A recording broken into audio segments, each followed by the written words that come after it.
তাকে উচিত ছিল নিজের জানকে শেষ করার উচিত ছিল, কিন্তু তার সত্ত্বেও শিরকি কাজ করেছে।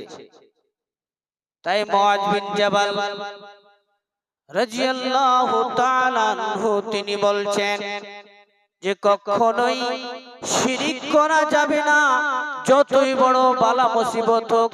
এটা হচ্ছে আল্লাহ পাকের নবী জনাব মুহাম্মদুর রাসূলুল্লাহ সাল্লাল্লাহু আলাইহি ওয়াসাল্লামের ওসিয়ত, যেই ওসিয়তটা আমি সকল নবীর উম্মতকে আমি একটি প্রথম নাম্বার ওসিয়তটা বলে দিলাম। নাম্বার 2, এবং আল্লাহর সাথে সাথে দ্বিতীয় নাম্বার কি ওসিয়ত আছে জানেন? ওয়ালা তাউক্কান্না ওয়ালাদাই, আল্লাহর পরে পরে কোনো কথা নাই। দ্বিতীয় নাম্বার যেটা ওসিয়ত করছেন যে তুমি তোমার মা বাবাকে কষ্ট দিও না, মা বাবাকে কষ্ট দিও না।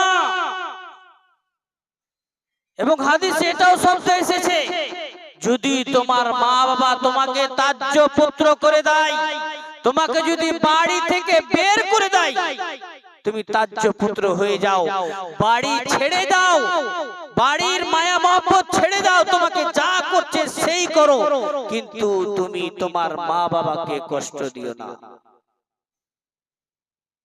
দ্বিতীয় নম্বর ওসিয়ত।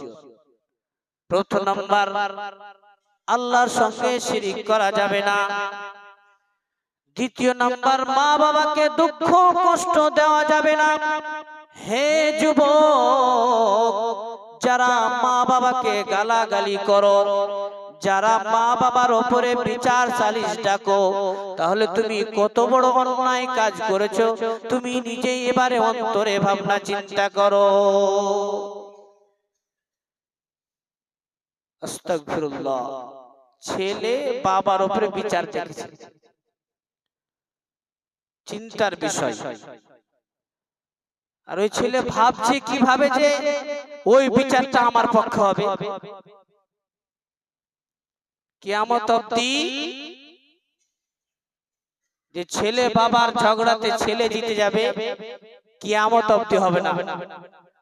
আর যদি মতো হয় তাহলে বুঝে নিতে হবে সে সমাজের বিচারপতি ঠিক নাই, কিয়ামতে হবে।